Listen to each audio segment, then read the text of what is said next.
Todd Gurley is visiting Detroit.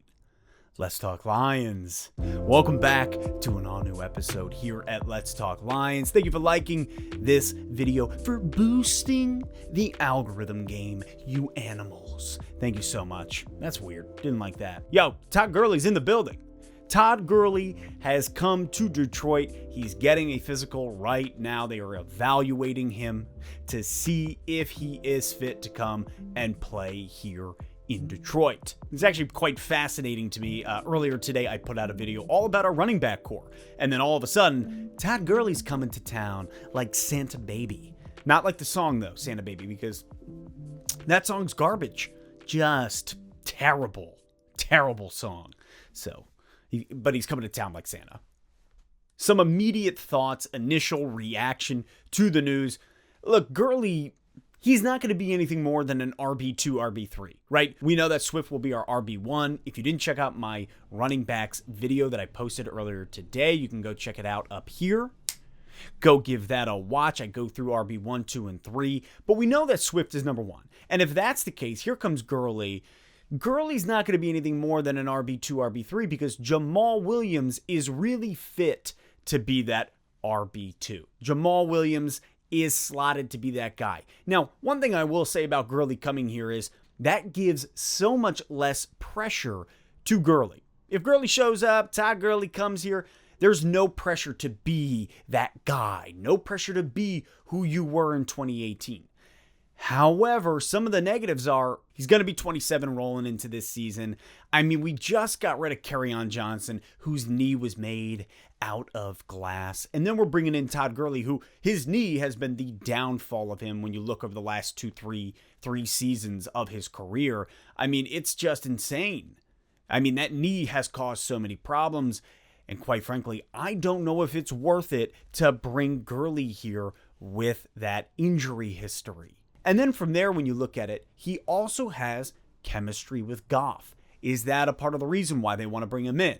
You have a guy who was a part of the Super Bowl run that they made. They end up losing. But he was on that 2018 with Goff. There's chemistry. That's excellent. You have that in the backfield, especially at a low pressure, lower stakes. You're not our number one running back.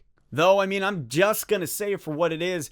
There's this part of me that feels like it could really be a waste of a roster spot. I mean, you're signing a guy who's injury prone or that knee that has been an issue, and you look at his gameplay, his stats over the last 3 years, and how much Gurley has declined. Let's look at 2018. He had 256 attempts. He put up 1,251 yards. He was averaging 4.9 yards a carry, and he put up 17 TDs. Well, you look at his last season with Atlanta, right? So that's 2018. You're talking 2 years later, 2020, he goes to Atlanta where he's there. He gets a contract for $3.5 million. So pretty low, pretty limited. However, his stats are basically half of what you just saw. Out of 195 attempts, he put up 687 yards. So you're looking at 3.5 yards a carry and a total of 9 TDs. Hear me out. At this rate, I think the Lions should have just kept AP. Like, if you're entertaining this thought, in my own opinion, you might as well have kept AP. Keep that locker room mentor. Keep that guy in there that you know, because AP, look at AP stats last year with the Lions. AP had 150 attempts, so 45 less than Gurley last year, and he put up 604 yards. Just what, 80 yards less? So you're looking at 3.9 yards a carry with a total of 7 TDs. I mean, pretty much the same thing. Obviously, the numbers are just a smidge different, but they're pretty darn equal to me. You might as well have kept AP. Why would you do this? Why would you bring Gurley in if it's not other than the chemistry with Goff? I mean, unless they know something that we don't know. Now, granted, Gurley could come in. He could pass the physical with flying colors, and they're like, yo, this is the guy.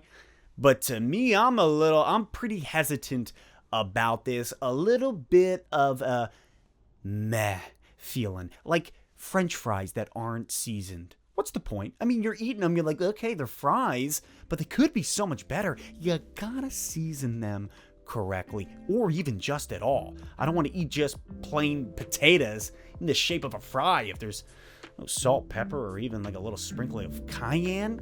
I take cinnamon on it. At this point, I digress. How do you guys feel with this? Do you want the Detroit Lions to sign Todd Gurley? If so, drop it in the comments. I look forward to reading it and discussing it with you. And as always, I'll catch you next time on Let's Talk Lions.